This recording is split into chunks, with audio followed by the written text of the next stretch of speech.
earlier on, I think in 2019, just a random checkup. I go find out I have fibroids. Yeah. So I went to a certain hospital and they did the test. So the doctor recommended I go get a ultrasound. Yeah. And they went to the sonographer and she did the test. And I don't think I've ever met a professional sonographer like that. It was the most unprofessional sonographer I've ever met. Yeah. So I don't think it's hard. I usually feel probably, I don't know, maybe it's not their job to interpret what it is that they're seeing. They should send that to the doctor and then you'll have a conversation with Actually, their gyna, right? they shouldn't. Yeah. So this lady, she's not even finished the ultrasound. She's just there doing it. She's like, wah, kama ni mimi wewe. Kama nataka kupata watoto, nafaa ningewapata saa. Hey.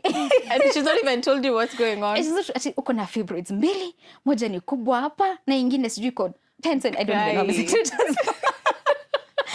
lakini kama ni mimi wewe na nataka kupata watoto, ningewapata saa. Allah.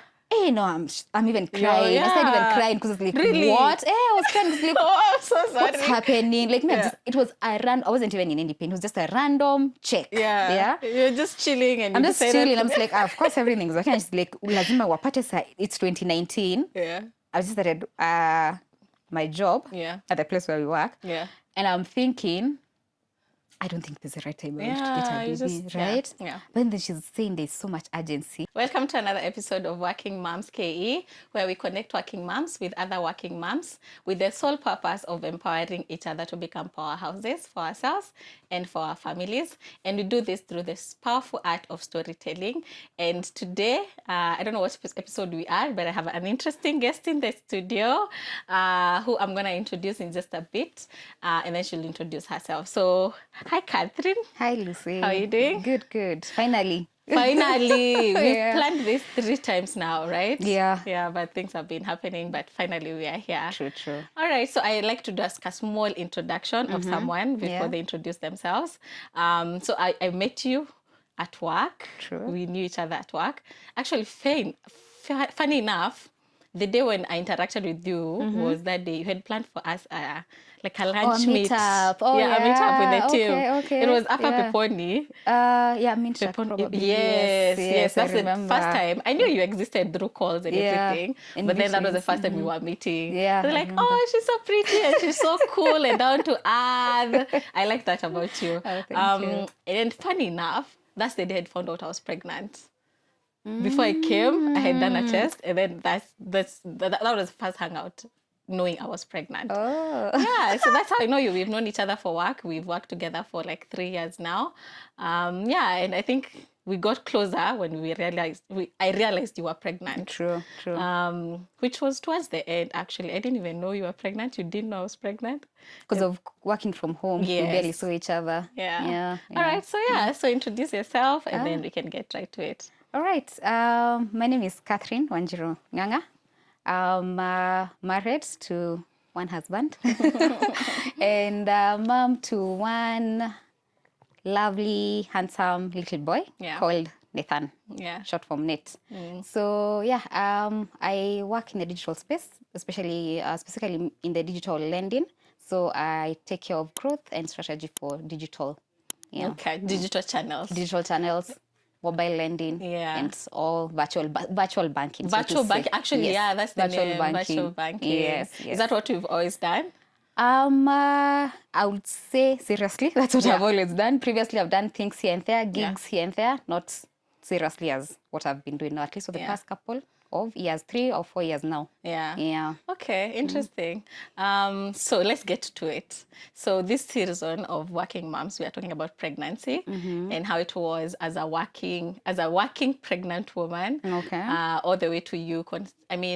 Delivering and going back to work. How has that been? And we can start from the beginning. Was it a planned decision? How did you conceive? How did you find out you were pregnant? Interesting. Was it planned? Yes, no. I was at that point, I was like, if I get pregnant, well and good. If I don't, it's still okay. So I wasn't even actually on any family planning methods. It's like, okay, if it happens, well and good. If it doesn't happen, it will happen when it happens. So I was comfortable. That's what I would say. Like I was happy and open to that idea. It could happen. I'll be fine with it. So I remember it was, I think during when was it? 2020? 2020. We gave birth in 2022. 2021. So 2021, yeah. So I remember I found out. So this is what happened. So you see, I'm not using any Contraceptive, yes. And then, so I'll get scares here and there. And it's like, Those are the worst. this must be it. Well, they're the worst when you're not intending to. Exactly. Like, this must be it. Then for this particular pregnancy, I was sure it's not going to be a positive test. So just like, this must be it. I'll test next week. And then before you know it, it's not it. So for this one, I was so sure it's not the pregnancy. I was like, I just... Why were you sure? Life. I don't know. For some reason in my mind, I convinced myself that I just life, wherever. I don't know what's happening here and there. So, then maybe I convinced myself I had traveled somewhere and I came back, all that. So I was like, no, it's not happening. It's like, but then it's going on for some time. Let me test. So actually, even remember I told my hubby to, like, because I was in the house, I was working from home. So I asked him to bring me when he was coming. When he was coming back, and he brought it and was like, let me just test just for the sake of testing. But maybe deep down, I know it's not it. Then I test and it's like, it's actually positive. I was like, I think because in my mind, yes, I knew I was open, but then I was so sure it's not this time. I was a bit surprised. I was like, but it's okay. I'm ready. I'm happy. I'm open to it. So it was pretty okay. What does ready look like for you, though? I think ready for me is mentally. Mentally at a place where I know if this comes, I can handle it. If it comes before, when I'm feeling like maybe I need to sort, is it finances? Is it maybe my career? Because also maybe I don't want to be at a point where in my career, at least I've stabilized a bit. I'm not just started off. So if I've all those pieces, mentally, physically, career-wise, finances. So all those brought together, I'm like, okay, I'm at a place where I can handle this. So I was, at that point, was like, I can handle this. I'll be fine. So it's like, okay, hi, we are pregnant. Hello, you're gonna be a dad. So I think there's always that moment of, okay. That's what it says, it's positive. And then it's like, there's the processing part. What does that mean? We're actually going to become parents. To someone. Okay. Yes. I think, but the good thing is we were both at that point. Like, okay. If it actually wanted to ask where he was at. No, he was. I think even he was probably even more ready than I was. So it was, okay, fine. We got this. We'll do this. We got this. Let's get into it and everything. So it was a bit exciting. So I remember that was it wasn't anything grand.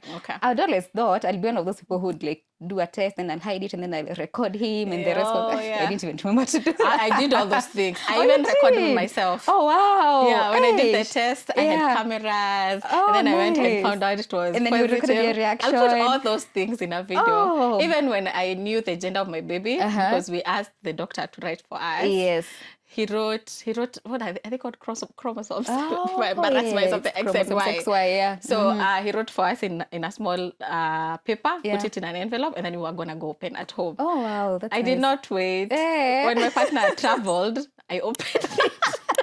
Like, but I recorded myself. I even recorded my mom. When I recorded everything. That's nice because you have those memories with you. Actually now is when I'm remembering. I was not remembering I have all that stuff. So, and maybe I also wanted to do it, but I think I forgot because actually there's so many phases. If and when I get pregnant again, I don't want to record more. I feel like maybe there's some memories. It would be nice to really have them because like those reactions, the gender part. But I think for me, and maybe we'll get there, for the gender, I was sort of convinced I knew it was a boy. Really? I knew deep down it was a boy. But there's even a funny story.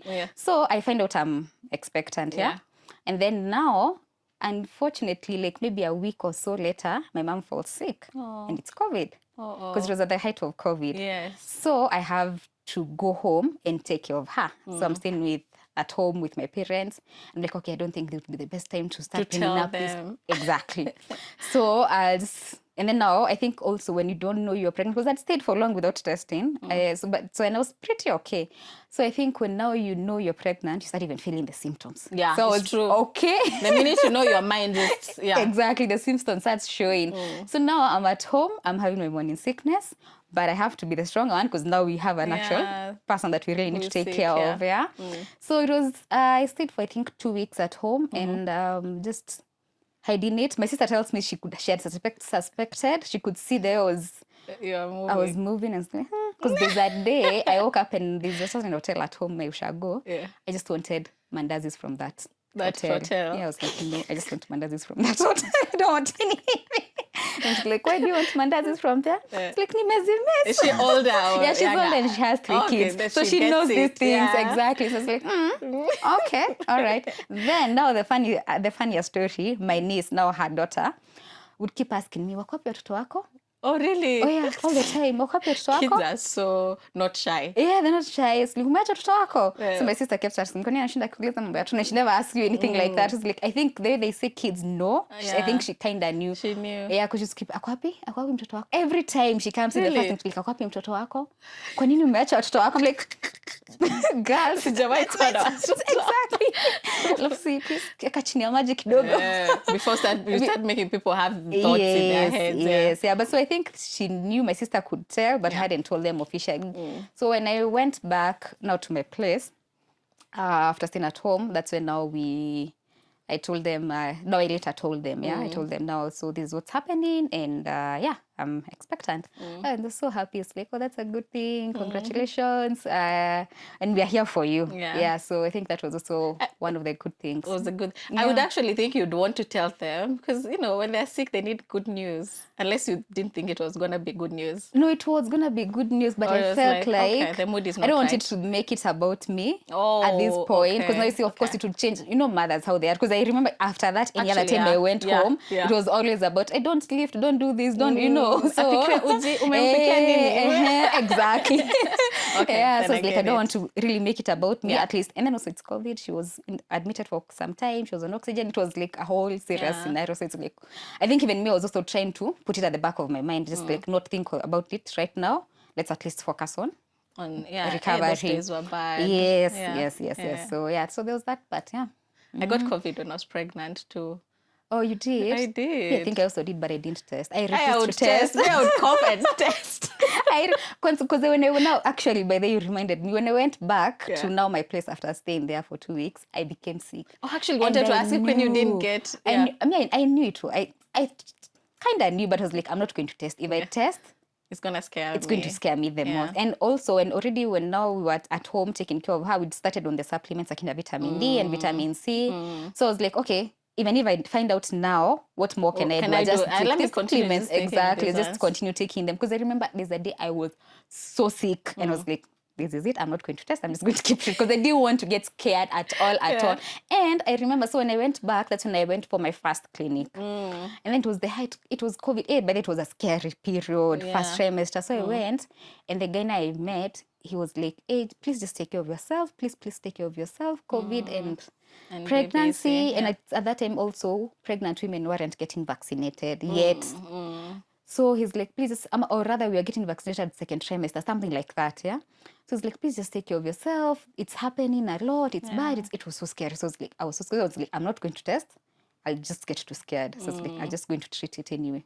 Treat it at home, Your husband didn't want you to go test? I think we were both like, you were thinking the same. Yeah, we were like, okay. No, but I even told him, I know it is. Okay, I think we can both take, because where am I coming from? I'm coming from taking care of a sick patient.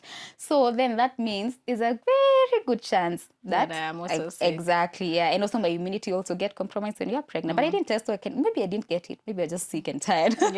Probably. Okay. You reminded me. You had mentioned when we were chatting before the video.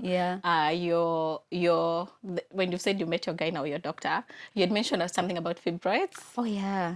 Okay. All right. So earlier on, I think in 2019. Just a random checkup, I go find out I have fibroids. So I went to a certain hospital and they did the test. So the doctor recommended I go get a ultrasound. And they went to the sonographer and she did the test. And I don't think I've ever met a unprofessional sonographer that lady. It was the most unprofessional sonographer I've ever met. So I don't think it's hard. I usually feel probably, I don't know, maybe it's not their job to interpret what it is that they are seeing. They should send that to the doctor and then you'll have a conversation with your guy, right? They shouldn't. So this lady, she's not even finished the ultrasound. She's just there doing it. She's like, wah, kama ni mimi wewe. Kama nataka kupata watoto, nafaa ningewapata saa. And she's not even told you what's going on. She's not, uko na fibroids 2, moja ni kubwa hapa, na ingine sijui iko 10 I don't even know. Lakini kama ni mimi wewe na nataka kupata watoto, ningewapata saa hii. Allah. hey, no, I'm even crying. Yeah. I started even crying because I was like, Really? what? Hey, I was crying. I was like, Oh, I'm so sorry. what's happening? Like, me, it was I wasn't even in any pain. It was just a random check. Yeah. You're just chilling and I'm you just decided chilling. to- I'm just like, of course, everything's okay. And she's like, lazima wapate sa. It's 2019. Yeah. I just started my job at the place where we work. Yeah. And I'm thinking, I don't think this is the right time to get a you baby, just- right? Yeah. But then she's saying there's so much urgency. And then now, to make matters worse, I go back to the gyna. Then the gyna is like, oh yeah, you have fibroids. Oh, there's what centimeters? There are 2 of them. They will inhibit whatever. So we need to do surgery to remove them. I don't know what's that surgery called. It's usually laparoscopic or something like that line, yeah? So we just need to do it, and we need to do it now. So that, no, it's Even the doctor is alarming. it was so scary, actually. It was just a very intense... by yourself? Yeah, no, it was with my hubby, but it was a very intense period, yeah? So, but then he was my boyfriend. He wasn't my hubby by then, but he was my boyfriend. So, so now the funny part is, this doc tells me, I think you're supposed to wait 2 weeks for us to do the surgery. That's the ideal time to do it because of flaws and all those things, yeah? And then he suddenly tells me, no, you come next weekend, we do the surgery. Pass by the reception and ask them to get this medicine because it's not usually available, and you come immediately, the medicine is available. So I'm like, wait, I thought you said you need to wait for 2 weeks so that we do the surgery then, and then now I need to come next weekend. I'm like, so I had my doubts, but I was so scared. I was crying. I was just like, oh my God, what's happening? What's going on here? So and you've always wanted to have children. I've always wanted to have children, but I've always wanted to have children when I know I am ready and I can handle it. Yeah. So I was like, okay, now what's going on here? So so I took the prescription. He told me to, I don't know, pass by the reception and give it. I didn't. I said, like, no, we'll just go think about this. Yeah. So we got there after, it was in the morning hours. So after I just got chilled somewhere and thought through it. It's like, it's so scary. It's like, so of course, Google everything. Worst case scenario, what does this surgery mean? All those things.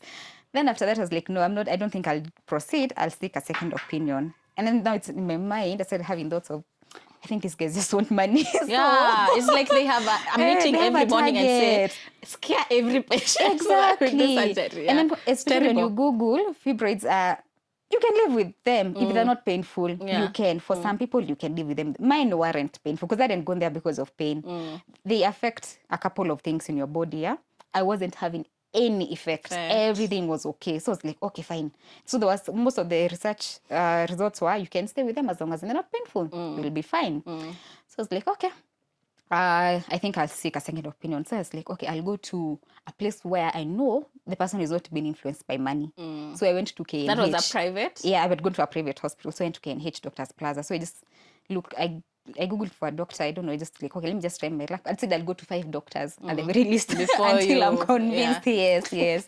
So it's quite unfortunate that some of these people are in these professions and you trust them so much, but they end up doing some funny things. Because you know nothing. You know trust nothing. Them, Exactly. Yeah. So I went to seek a second opinion. Then I went to that guy and so I gave him the scans and everything.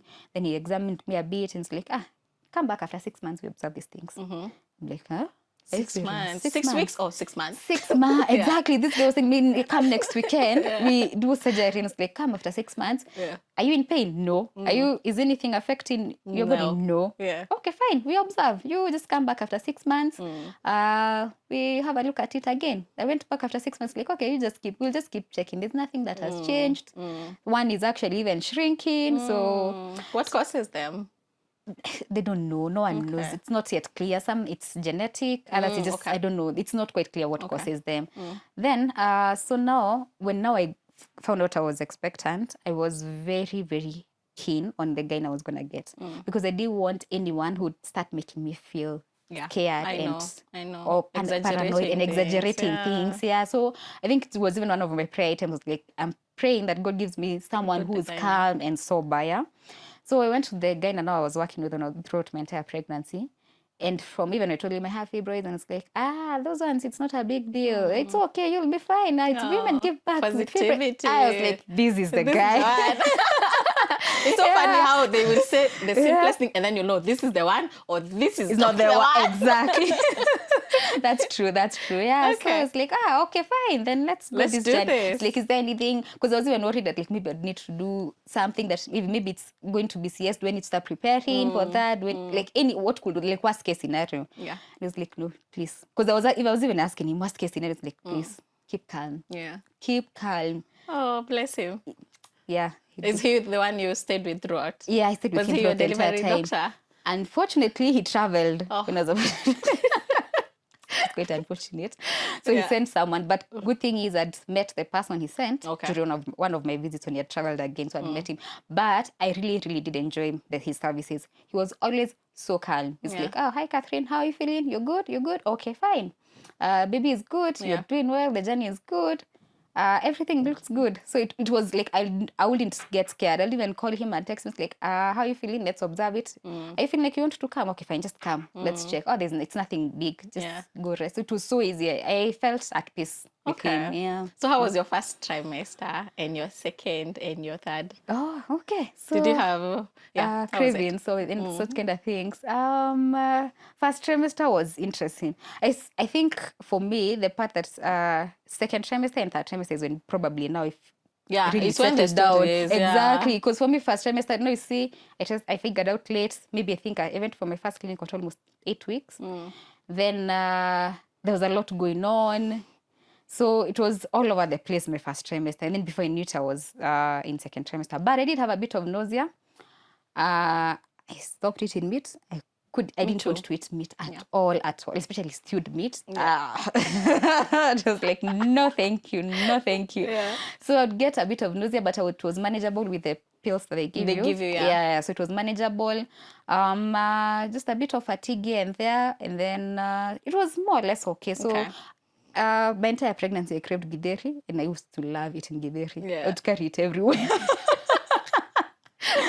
When my friends used to make fun, it's like, hey, umebeba githeri yako? Oh my God. So it was manageable. It wasn't that bad. It was pretty okay. Yeah. Emotionally too, it was okay. And then also my partner was supportive throughout the entire journey. So I think it was more or less okay. And then second time was okay. It was calm. I think for me, my journey in terms of the pregnancy, it was pretty calm. Yeah. I was pretty okay. Nothing up, down. Just a calm, nice pregnancy. A bit of nausea. I attended in second trimester. And then I was just waiting for baby to come, planning for baby to come. Trimester. Yeah. Did you know how you wanted to deliver? Like, did you have an idea of how you wanted to do it? And was it what happened? Interesting. Did I have an idea? I think I was open. I was open to anything. I was just preparing myself for either way. Either way. Either vaginal or CS. I was open to any. So I wasn't set on a specific one. A certain method. So so I was more or less open to any. So what did I do in second trimester?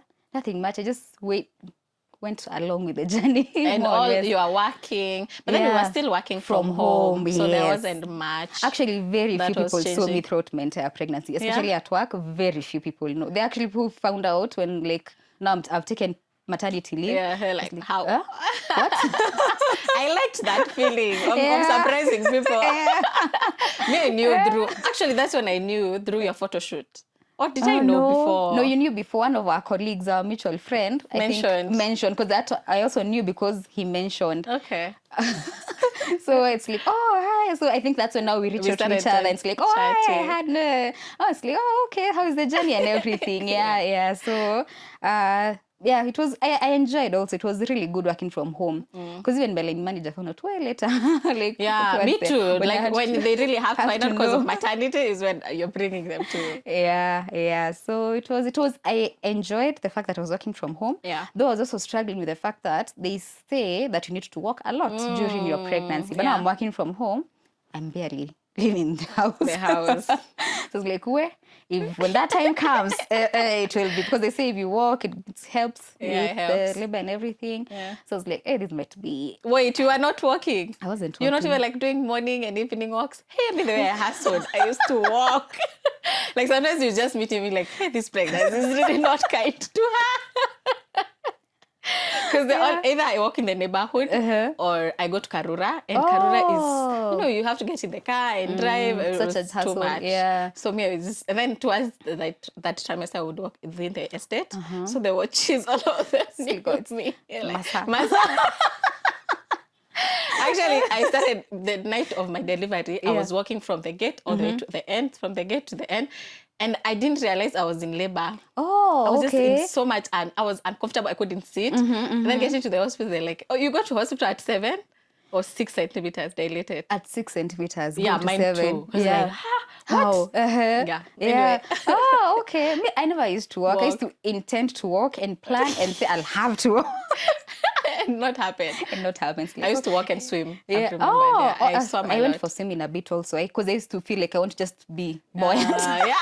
It was too heavy. Like something else should carry this body. Yeah. So I went for swimming, but not so many times, maybe 2 times or 3 times max. Yeah. But then it used to be an issue because now my partner wants me to walk.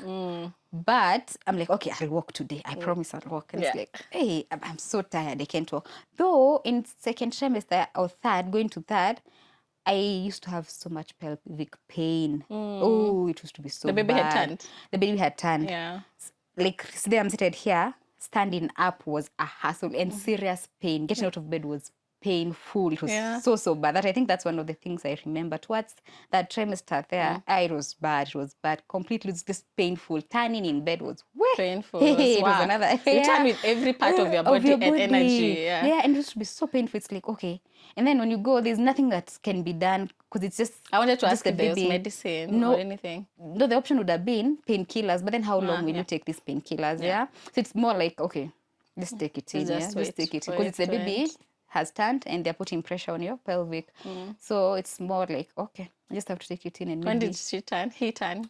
Do you remember? I don't think I remember. Mine turned at 27 weeks. It's like, is that normal? Where are they going? So early. Yeah. I don't remember when it turned. The gender, we found out it was actually, second. Yeah, it wasn't also quite grand because I knew, I was convinced it was a boy. But then when I went to check the first time, I think at 20 weeks or something. Yeah, it's usually 20 weeks. Yeah, so at 20 weeks when we went to check, the baby wasn't turning, so he was hiding. So the guy now is like, oh, I think it's a girl. I'm like, no, I know it's a boy. Oh, really? Why were you so convinced? I don't know. Okay. I don't know. It's just like, I don't know. Like, and is it a boy you wanted? I was open to any. I was open to, but I think yours is truly a positive experience. All of us, we are here kneeling and saying, I want a boy, even if it's a boy, I don't want it. Yeah. So it's like, okay. So it's like, I see a girl, I see a boy. It's not clear. It's like, we just come back after during the next checkup. We'll see. It will be better because and then it's like, but even sometimes you don't even see them till 30 something. It's like, no, because I don't even started shopping. I was like, I'll only start shopping once I know the gender. Because I don't want to, at least so that it's easier to shop. Yeah. So it's like, okay, fine. Don't tell me I'll have to wait till 30. Yeah. That will be too late. Yeah. Yeah. So then for the next checkup, it's like, oh, it's actually a boy. Yeah. Okay. So I think that was my trimester journey. Yeah. That all the way to delivery. I mean, your delivery story now, because you've talked about that. Okay. Was it your EDD? It was 1 week past my EDD, actually. Yeah. It's the worst 1 week. It feels like 7 weeks. That is the worst waiting period. Yeah. Because you wake up every day, you cough, and you think that's it. The baby's coming now.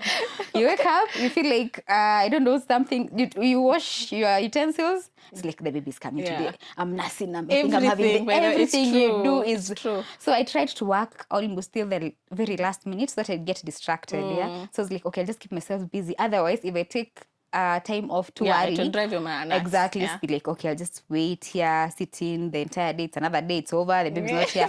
So my ED came. It's like, okay, baby's not here. Yeah. Okay, so it's like 2 weeks. We wait. What was your guy saying? He was like, okay, let's just wait. Yeah, it's fine. It's normal. It happens. Let's wait. So I'm like, okay, fine. Let's wait. So we kept waiting, and then I think I remember on Monday. Yeah.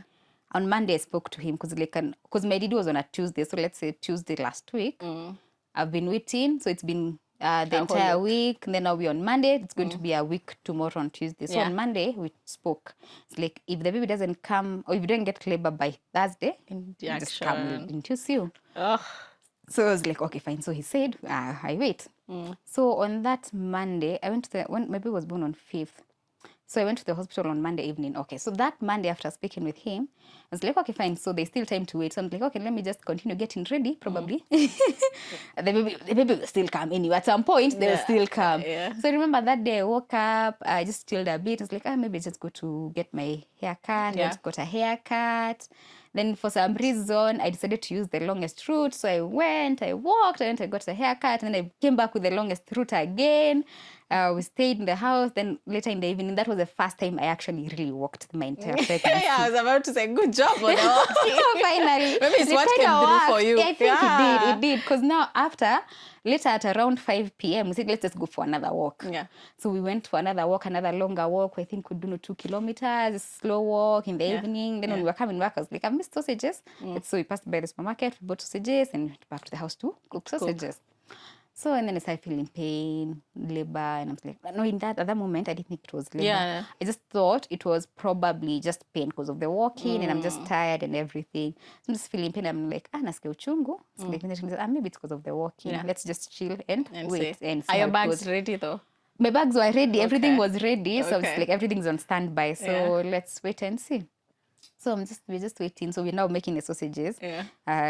We eat them. So in the middle, I'm like, this one, it's not stopping. This one is not stopping. This one there must be something about this. Like, okay, fine, let me finish cooking because it's my husband was cooking the sausages. Let me finish cooking them. Then we go or you tell me what to do. So I'm like, okay, fine. So we finished the sausages. I ate one and I puked. And I was like, no, we are going. Now we have to go. He's like, okay, fine, let me pack the rest for you. It's usually a funny story that we laugh about because it's like, he's busy packing the sausages because like, okay, you've not eaten anything because I've not even eaten anything. Like, we have not had dinner or anything. So like, let me just pack the sausages for you. You probably eat them when we get there or on our way.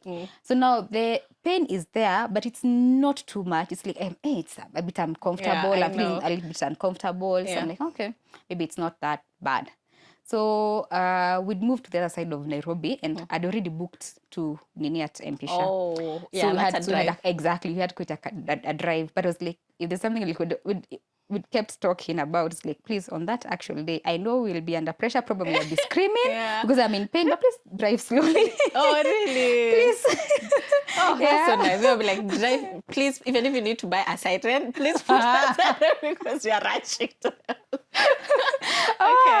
So the opposite was like, I don't want to be anxious that you're driving too fast, and at the same time, I'm dealing with pain.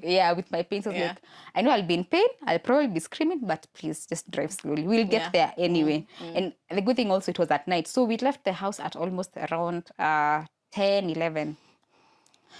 So we drove slowly all the way and we got to the hospital.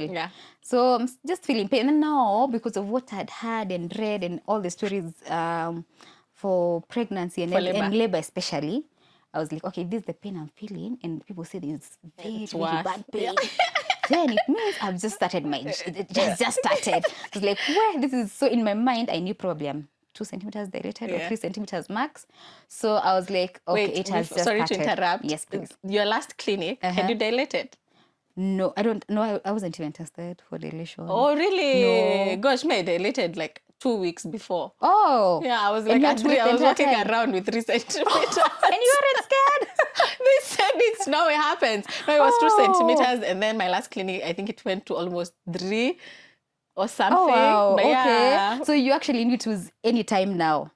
Ish, but then I went for a whole week like you between my EDD. But anyway. All right. So, so we go to the hospital at midnight. So me, I'm thinking now the journey has just started. So, of course, checking and everything. And then now they start monitoring. And then that lady comes in to check. And she tells me I'm 6 centimeters. I'm like, what? Yeah. Are you serious? What? When? How did that happen? When? I was confused. At some point, like, are you serious? I'm just about to give her. Oh, I was not even thinking. I'm not ready. Like it doesn't follow 1, 2.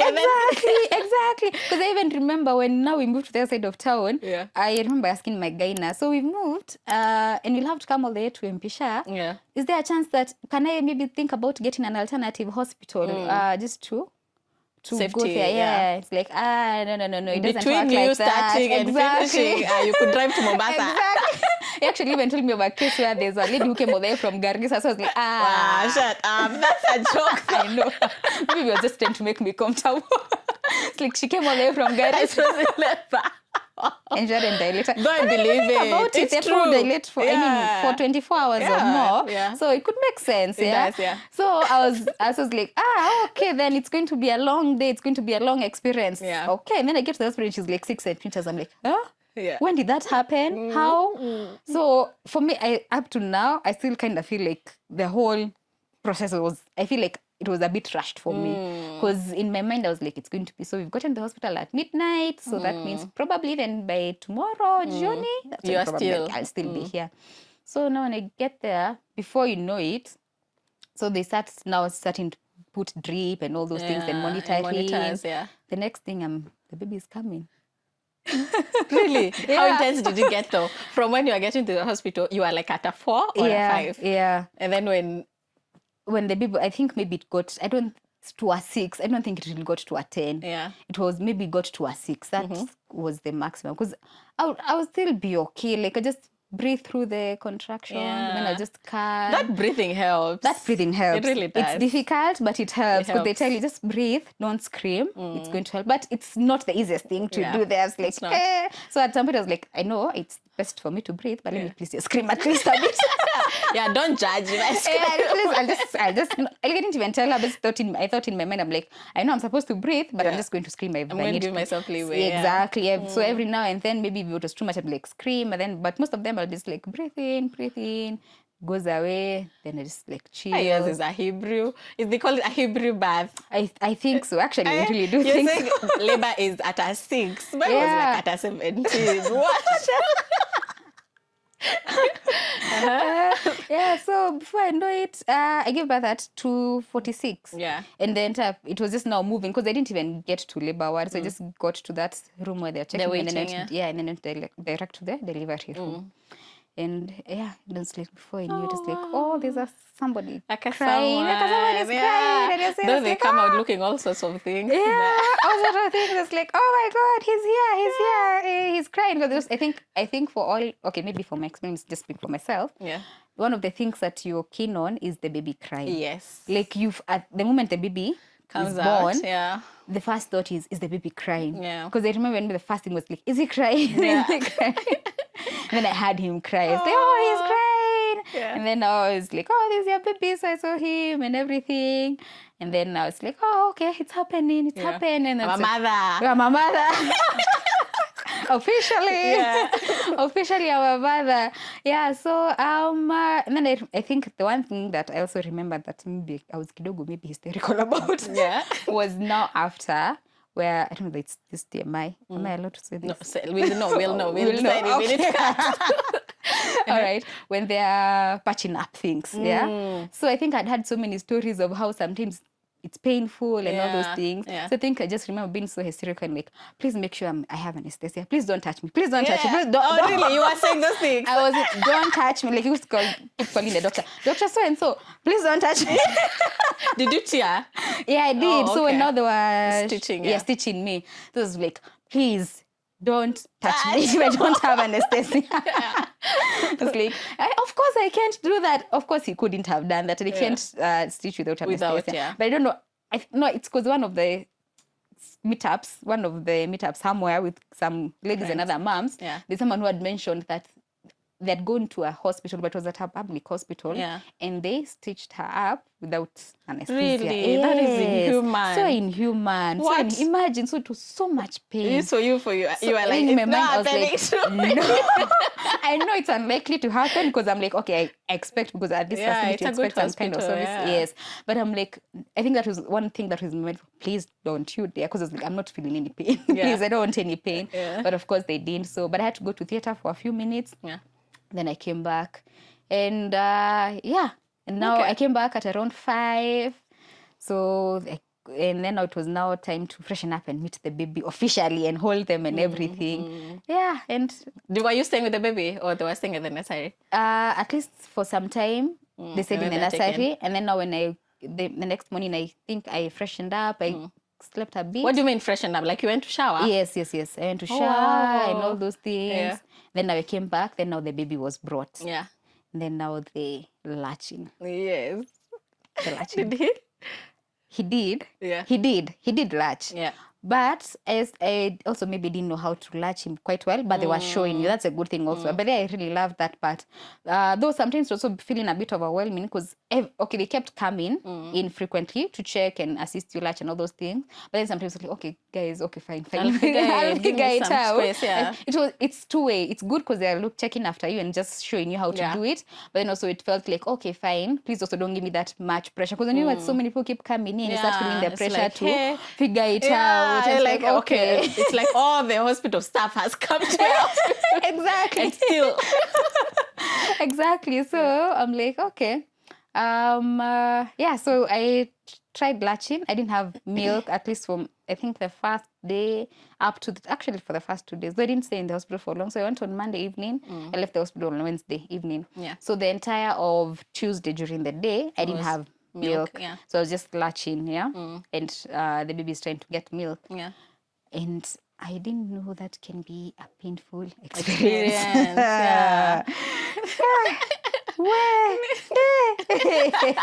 Because I hear boys go ham, they're just like, I'm here for it. And then it's also mental because you can see how much effort. The baby is so tiny, but you can see from their cheeks the effort that they're putting in. Yes, like just trying to suckle.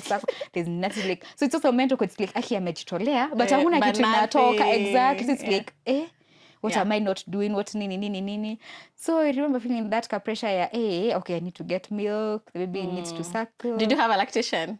It reminded me, gosh, these things you forget, by the way, the minute my lactation, sometimes she would come in and I'm like, because I also didn't have milk the first day. So the second day she would come in and press. Oh, they're like, but sio uko na maziwa. And it's like a tiny little thing. Like, avuko sawa. Like, me, I don't think that you should be. Because for me, mentally, I'd prepared all the invasion to my body and things like those were gonna stop the minute I give birth. I had not prepared. After there's like a breastfeeding phase where you also have no dignity. True. There's no birth. So birth is not dignity. Was not funny. Oh, okay. Yeah, at least maybe I also used to get that they'd come in presence like sikuna maziwa hapa. I'm like what? And I think also the way we know you'd think that it starts like flowing completely. And I'm sure it happens like that for some, but I think there's also that aspect that people don't know that it starts like sometimes with a drop, tiny dot. And they'll be like, that's colostrum, it's enough. Those 2 drops are enough. I'm like, how? That's what the baby needs. I'm like, ataka.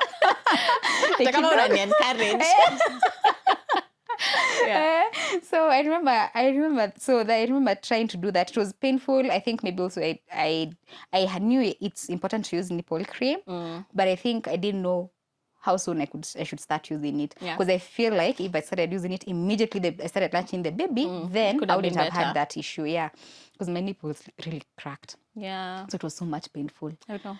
Yeah, so I think maybe if I knew, that is maybe one part I would have done differently. But do you think it helps? I think it does, because after Really? when For I some people, actually started maybe. using it, it went away completely. Yeah, I started using I started using earlier because a friend of mine told me, just prepare them, make them soft. TMI, you tell me. I know. Just get your husband to be like, preparing.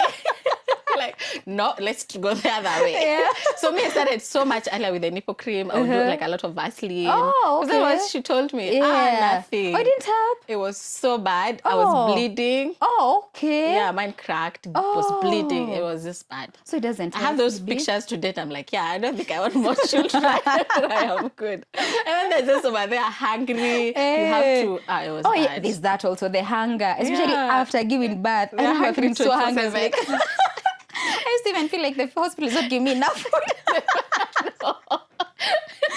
so hungry. Because I remember that night. Because I was thirsty throughout. Yeah. Now I remember it's hunger. I was so hungry. I was like, these guys are not giving me enough food. I need more food.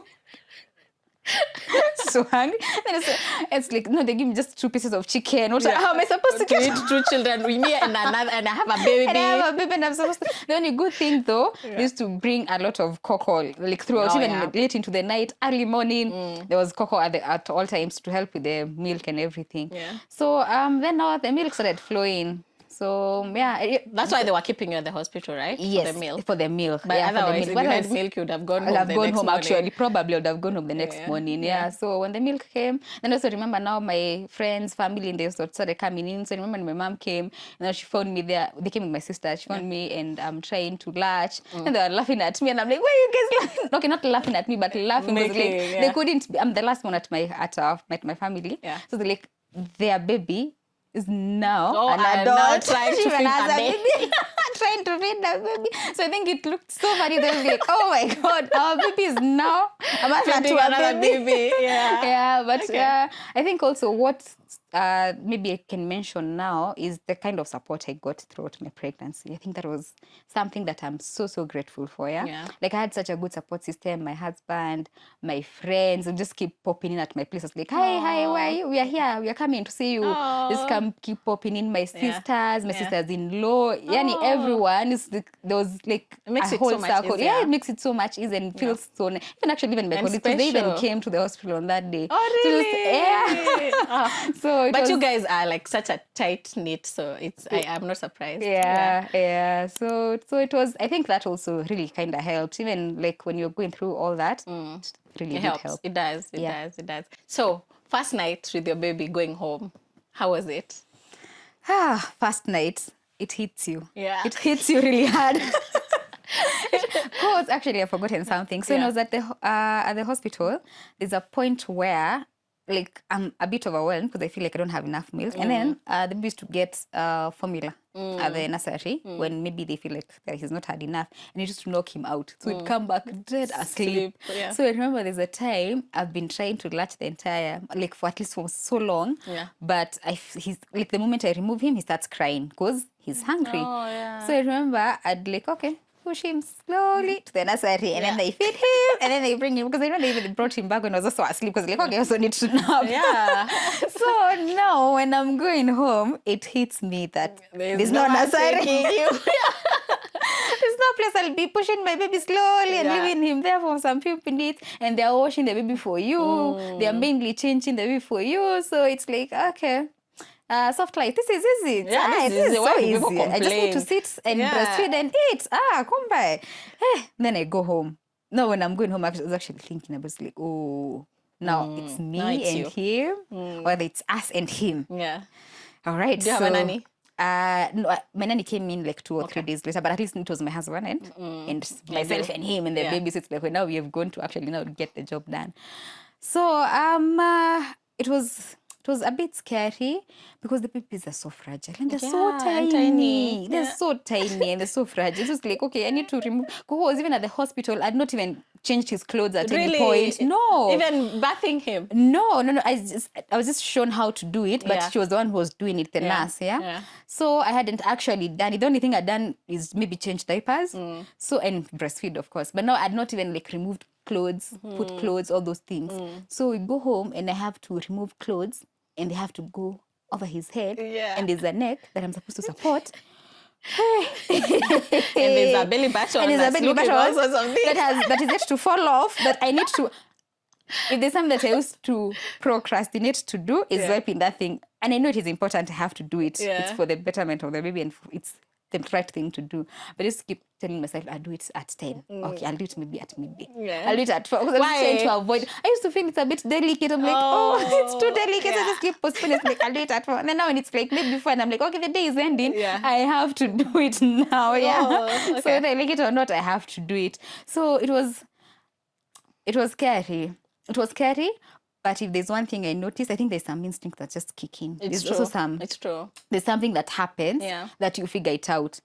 Because somehow I still managed to do it. But it was scary. It's like I just hold him. Then you figure out how to hold him nicely. You figure out how to wipe it.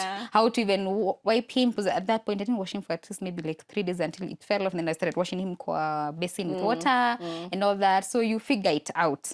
But it's a bit it's overwhelming, so to say. I know. It's a lot, and at the same time, your body is also going Adjusting through through the most, exactly inside through the out. yes, exactly. So there's so much also going on. You are coming from a pregnancy, and a pregnancy most of the times you find yourself sleeping a lot, Yeah. especially towards the end, It's because you're easy, tired, you're yeah. just sleeping, and then now you're going to not sleeping at all. Hey, so at night the baby is crying. You're trying to open your eyes. Yeah. Feeling so sleepy but the baby is awake, so you have to be awake. So, Yeah. but so it was an adjustment. And then I think people don't talk about it a lot. You talk Yeah. about the pregnancy and up to Yes, the that before. point. Then there's the after. Because the things that change even your body, you're getting night sweats. Like Yeah. you're You sweating. got night sweats? Yeah, I did. It was like, hey, is this normal? Like proper night sweat. There's a YouTuber I follow, and she was saying she changes 3 times. And they're like soaking because she's sweating. You're like, sweating what? at night. I didn't get. Yeah. Oh, you didn't get? Oh, me got night sweats. And it's like, what? Is this normal? Yeah. What's happening? Is this okay? Is this what's supposed to happen? Yeah. And then you're also healing. You had to go through stitching and all those things. You Yeah. are healing. You're breastfeeding. Hey, it's How a did lot. you go about the stitching, by the way, if I can go back there? Yeah. Did they tell you how to treat the wound, the stitches? It's not a wound. Yeah. The stitches? Because I had bought, you know, that sitz cabesin? bath. Yeah. I was Yeah. told not to use it. Oh, really? Yeah. Why? I don't know. The sit My doesn't doctor work? just said, don't do it. Let's just take a normal shower like you normally would. Oh. It's going to heal itself. Oh, okay. So I Yeah. think they are different because me, I was Yeah. told to use it, to that sits pads and everything, just to use that. But I was told 3 times a day. What? I don't think I did 3 times a day. But was it painful? It wasn't painful. Gosh, me No, that that's a used good to thing. scare me. It wasn't I was like, that's the reason painful. why I don't want like a vaginal bath. Because I'm like, hey, no, No, it was, but I think also you're on painkillers, so Okay. there isn't pain. Okay. Yeah, it wasn't painful. Yeah, you're right. It's funny how different doctors have a different way of approaching approach. thing. Because mine, he told me, don't do nothing. And I didn't do anything and it healed. Oh, okay. Yeah, I didn't do anything at all. I Oh, didn't. interesting. Sometimes I was like, is it, did they really stitch? Because me, I can't feel anything. Yeah. Oh, okay, that's interesting. Yeah. New different ways of doing things. Yeah. Maybe even sometimes probably we do it because people were doing it back in the day. Yeah. They were doing Me, I it even mainly bought because it of because like, okay, now since infections. I'm considering this, let me buy everything. Yeah. That I'm supposed Just to be buy. ready. Because there's Oh. a friend of mine from Sharks used to scare me. He's like, utawakiwa chumvi kwa maji. I love his video. Like, oh my God, it's not for me. They can really scare you, those stories. Hey, but there's stories. Pregnant stories can scare you, but hey. And it's interesting because you want to listen to them. But Yeah, it kind of helps but because you're prepared for worst case scenario in it most of helps, the it cases. helps. Yeah? Yeah. So just at least knowing this could happen. You have that thought that this could happen. Yeah. So I think for me the first month or weeks, it was intense. There was a lot of change. There was a lot happening. Like there were so many moving parts. Yeah. And a lot of adjustments happening. Good thing at least the baby was breastfeeding. So, and he was sleeping pretty okay. Oh, really? Yeah. Then what do you mean many things were happening? Like what things? Because there's a new baby to take care of. Still, already that Mentally? is a lot Yeah. mentally. Yeah. There's you to take care of. That's also another part. And also gotten a new nanny, so there's living with a new person also. yes. That's another phase. Yeah.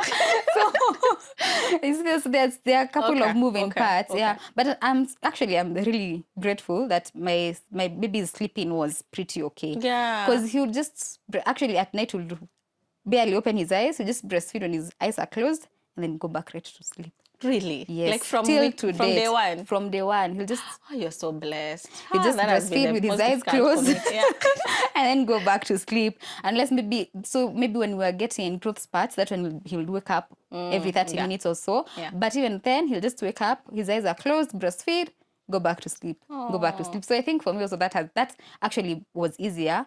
So it made it a bit easier to at least deal with the first month and fourth trimester, so it is called, yeah. So I think after that, and then after the fourth trimester, I also started getting a rhythm. Things are easier, you know what needs to be done. Yeah, The baby what also time they has shower. exactly what time they shower, what time they wake up, like you've sort of gotten into a rhythm, a system of things are easier, Do you things think are there's one flowing. rhythm or it's different per baby and per parent? I think it's different per baby. Yeah. It's so different per baby. So different. Did you go with the instinct of whatever they want to do? Because me, that's, again, people advising, and I don't take it badly, but careful also when somebody is giving you advice, because sometimes it doesn't work the way you think it's gonna work. Yeah. So here, no. In the morning they should wake up at a certain hour. They should go bask at a certain hour. They should do what? And then me, all these things are not working out. The time she's supposed to be basking, she's sound asleep because she hasn't slept throughout the night. I'm like, how do I wake her? And even me, I haven't slept. So I really struggled to adjust to you're waking up and you're basking or the time to shower. It's like, you know what? I'm just gonna go with the baby's flow. If they wake up, they wake up. If they feed, they feed. Yeah. That's how I maintain my sanity. And that reminds me, Yeah. I think for like a couple of days, I almost went Crazy. because, I wasn't going with the baby's flow. Yeah. Sleep training, wake windows, those things. Yeah. So, a baby who is 1 month old should be awake for those 45 ones. minutes. Yeah. If they'll get overtired, they'll not be able to sleep comfortably, night, they'll not do what. So you make sure they don't extend their wake period. Yeah. So the baby has been awake for more than 45 minutes, or rather 45 minutes. So at 50 minutes, I'm like, okay, now I need to start putting the baby to sleep. Yeah. So I'm breastfeeding him, I'm rocking him. He's not sleeping. He's not sleeping. Or if he sleeps, he closes his eyes, I put him down, he wakes up. Hey, I'm like, oh my God, I've been... What do you want? What do you want from from me? I me? even cried because I was like, oh my God. Stop. I just keep putting you down and then you wake up. What's happening? So I was just thinking, oh my God, maybe he's going to get overtired. Yeah. They'll not be able to sleep. So I just And cried they won't the entire grow night. properly There because they're supposed to sleep. And then I think at some point I was like, no, I'm not even going to think about it. Yeah. If he wakes up, He wakes up. Me too. Because I was actually, no, later I thought about it, I was like, okay, fine, where do I have pressure for him to sleep? Yet I can sleep during the day when he sleeps because I'm at home, not like I need to be anywhere. I'm at home. So if he sleeps during the day and I'm getting help, so I have my nanny and my hubby is supporting other things, So I'm thinking, why do I feel the pressure for him to sleep now, and yet whatever time he sleeps, I can also get time to sleep, But for a moment there I was almost going crazy because it's like the baby is awake. It's for 12 minutes now. The baby needs to sleep. The baby is not sleeping. Because when you want them to sleep, they don't sleep. Exactly. When they have to sleep, they don't sleep.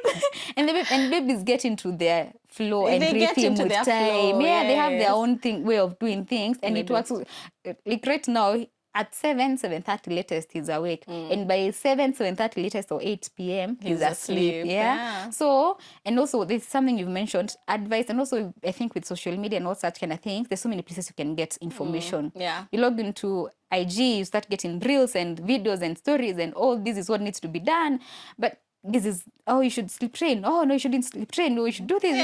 So there's you should give up past 5. You shouldn't give up past 5. Exactly, no, exactly. There's usually like sort of information overload. So I think at a point of like, okay, I'm just going to filter. Whatever I feel I want to do, I will do. Whatever I feel like I don't want to do. Up to now, by the actually, because even as you grow up, you also keep saying things based on the stage that you are at. I'm always like, okay, I'll just filter. This I will do. This I will not do. If it works for you, well and good. If it doesn't work for me, well and good. Something else will work for me. Will work for us. So I remember that I had that pressure the first apple trying to put the baby to sleep. And I don't know why we feel like maybe babies really need to sleep. And they will sleep at some point anyway. So I think usually feel like, I think also it's because people talk about how babies don't sleep. And I know it happens a lot. So I think you're always thinking of, how do I put the baby to sleep? Because you're always worried that they will not sleep. So it's like, how do I put the baby to sleep? It's like it's a stress point. It's like the baby needs to sleep. How do I put the baby to sleep? Breastfeeding and sleeping are stress points. They are. All right. Yeah. So. When did you go back? How long was your maternity? It was 3 months. Okay. 3 months. I remember both of us couldn't wait to get back to work. Especially towards the last month. Maybe for me, towards the last month, I was ready. I was like, okay. Me too. Bring it on. I miss doing anything that's adult. Exactly. And also just... So what I did before now, I started going, though I knew I'd be working from home still, I started like just leaving the nanny with the baby so they could get used to each other. He would start getting used to bottle feeding and all those things. So I think around month 2, that's when now the nanny now will take care of the baby like throughout the day. I'd even be in the house, but like let her do it. So it's like, I'm just here in the house, but you just like do more or less everything. I'll just breastfeed the baby so that I will even see how you interact with the baby. So by the time, like month 2, she was helping. Actually, and also maybe something people say, and maybe you can just re-emphasize, accept help as much as you can. Because I remember month one, it was me and my baby and my baby and my baby. You didn't want them to be I didn't want people to, okay, apart from my hubby, I just like, okay, but I think also because they're so tiny. Yeah. So it's still feeling like, So it was always me and the baby. So month 2, when now I started having the nanny support, I actually discovered, actually, this is nice. This is nice. Feels so good. Yeah. We should have known earlier, but it's okay. I don't mind because at least maybe month 1 I also needed to be comfortable with the baby and figure out what it means to take care of a baby. Yeah. So when now she started coming in and supporting, like I could just be in the house and I'm just chilling and she's taking care of the baby. I was like, okay, this is nice. This is good. Yeah, so I think that's also something. If you can get help, accept it as much as possible. And then, so now by the time now I was going to back to work, so you see now my nanny already, they're already used. Yeah, exactly. So I started also getting like some free time, you would call it that, yeah. So at least I'm feeling like I have a bit of time to do 1, 2, or 3 things. Yeah. So that's why I think also feeling like now I am ready to go back to work. Yeah. And also the comfort of knowing that I'll be working from home. That also made it easier for me to feel ready to go back to work. Because I would imagine if I was going back to the office every single day, I would have exactly. I would have had a bit of some anxiety. Exactly. But because I knew I'd be at home, I'd still breastfeed, I'd still see my baby every now and then. I felt at ease and ready to go back to work. And so after 3 months, I went back to work. So I remember the integration part. So I was worried a bit. I was like, okay, fine, it's been 3 months. I haven't been here. Guys have moved on. With things have moved on. Big projects. And I remember I'll be like the first day you show up, like, welcome back. How was it? Then after a few minutes, like, okay, everyone is busy in calls, in meetings. Yeah, I don't even have those invites. So it's like, you were in a call. Which one? It's the worst.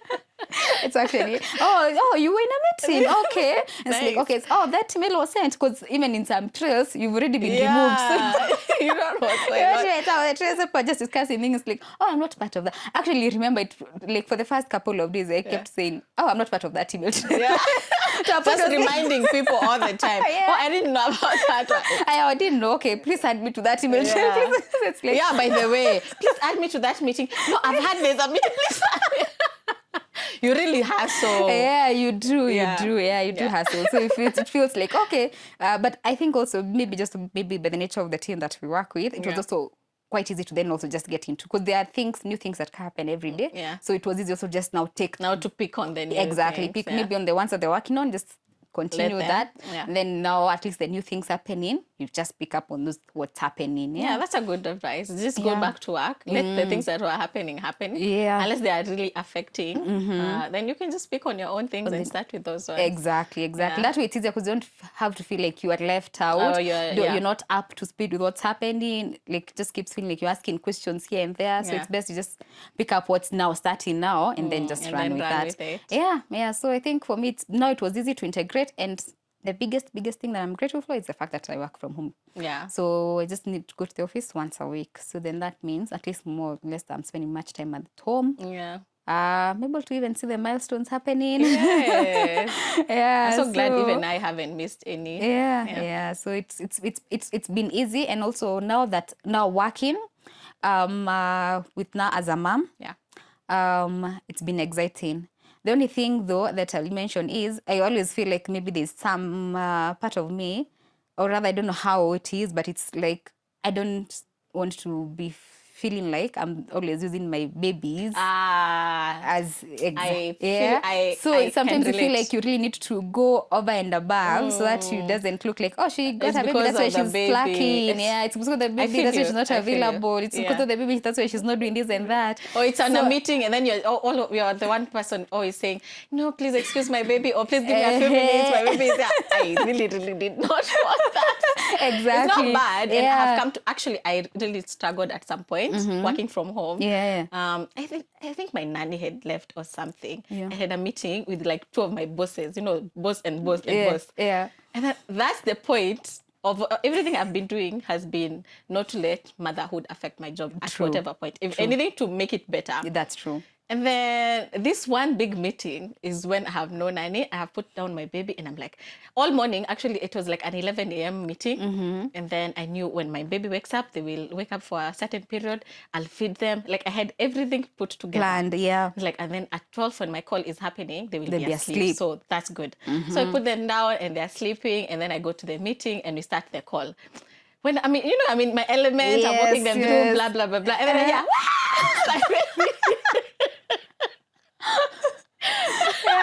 and I'm like, oh shoot. I'm like, excuse me, let me go just pick my baby. I go pick my baby. When she comes, she just wants to play with me. She's on my mic. She wants to play with the laptop. It's like, oh my God. I just have to accept that I'm a mother and sometimes it's gonna happen. It's gonna happen, but where I can help, Yeah. I'm not gonna let motherhood like affect my job. That's so, true. yeah, That's true. Yeah, that's usually I don't know. I don't call it pressure, but usually that feeling deep down, like you don't want it, and you can't. If there's something you can't do anything, especially when the baby's crying. Because when I'll be in the house, then maybe the baby's the nanny, and maybe Nana call. Then I hear them cry. It automatically distracts me. So it's like okay, like at the back of your mind you can hear it. So it's just creating that balance here. I want to excel and not have motherhood pulling me down, and also just accepting and appreciating the fact that I'm a mother, and that's something else. And that's not the new part of me. But I think it's been pretty easy to get back into work. It's been good so far as a mom, working as a mom. I was actually asking you before, even before we started, how if your baby cries when you're about to go to work, I think it gets harder. The more they get older is when they know, no, mom leaves at 8, so I'm going to be by the door at that point. I'll be waiting. And they even know where the door is. They even know how it sounds when someone is opening the door. Or they hold your key because they know where your car key is. Exactly. When you pick this, it means... But you're leaving, So there's this thing I was seeing where they were saying that it's best for you to tell them bye so they see you are leaving. And then they get used to it. But it's not that easy. That baby will cry. They will cry so loudly. It's like, okay, I'd rather maybe... Just hide. Just hide. Let them figure out. Let them figure out with time. It's like, there's no point of leaving him crying. And maybe, sometimes maybe it's interesting because if he cries in the morning or maybe at a particular time, he kind of usually has those memories. Feelings exactly. So he'll have such a up and down day. So if I'm going, and especially I'm going to be away for a long time, I don't want to leave him crying because he might end up having that kind of day of just crying. It's like, oh, I was left, and then starts crying. Oh, that thing scared me. When my baby was small, they have that thing. It's like a memory thing. So if they cry before sleeping, they might wake up in the middle of the night and remember they were crying. Yes. So there's a day we've slept, they slept nicely, they are looking all angelic and everything. And then I hear they start crying uncontrollably, and I'm like, are they dreaming? What's going on? And then they just keep quiet and they go on with life. What just happened? What just happened? Those baby things can really scare you. They can. But it's been a beautiful journey so far. It's been a very beautiful journey. When are you getting a second born? Tuseme mambo ni mingi na ni mchache. No, I think immediately after I gave birth, I was like, no, it's a wrap. I'm out. I'm done. But I think as time goes by, I'm like, no, I think I can handle this again. This I can do again. So okay. When that time comes, it will come. It will come. All right. Any last piece of advice to a pregnant mom who's working, and maybe some bits of advice towards or any just working mom who's not really pregnant but working? Okay. So maybe for pregnant and new moms, I think, and most of my friends have heard me say this so many times, it gets better. It gets better, it gets easier, you figure out things. It may start off as the most crazy things. I don't even know where to start. But it really, really does get better. It becomes so easy. It's like, oh, actually, and you are actually also really good at it. You got it, you know how to do these things. So there's something I read somewhere, I think when I was in maybe first trimester or something, and it said, what that baby needs, you got it. And you got it. That baby is yours, and whatever that baby needs, you got it. Like, you got it. If it's emotional, if it's mental, if it's physical, anything that the baby needs, you are capable of providing it. And get as much help as possible. Have a circle. Me, I've had a circle of friends. My girlfriends, we went through the experience together. So there's one who was ahead, then there was me, then there was one behind me. Okay. So we all went through the experience together. So we've always had that circle of support. Get mom friends, they'll guide you. Speak out, ask, I need help. How do I do this? How do I do this? And you'll always get help. Working, give your best every day. Someone will see it. It shows if you give your best. Yeah. And I think also from what you were saying, don't let being a mom be an excuse for you not to deliver. That's true. That's true. To work against it's injustice. It is. Even to you as a mother, as a woman, you're doing injustice because it's a blessing. It's not supposed to take away from you. It's in any case, supposed to add. Yeah, it's supposed to add. You're supposed to do way better now that you're a mom. Yeah. But we also understand in some scenarios there might be maybe some challenges, but where you can't, don't let it pull you down. That's true. That's true. And speak out. I've noticed mothers are always willing to help. Even eager to help. Yes, especially other moms. They are by the. And I think it's because we think you understand each other. Because I remember when me used to get so much help from moms, like random people. You just meet random people and they're even telling you things. It's like, oh, okay. And I'm finding myself sometimes doing the same thing. Yeah, meeting people random. It's like, oh, okay. Sometimes it can be unsolicited, but at the end of the day, just take what works for you. Take what works for you. Exactly. Because not what worked for me will definitely work for you. And even for people who have 2 kids, they say firstborn, secondborn, are very different stories. So just take what works for you. Okay. Yeah. All right. That's it for today's episode. Thanks for watching. And again, remember, if you want to share your story with us, you can reach us on Instagram at WorkingMomsKE. That's it from us today. Bye-bye.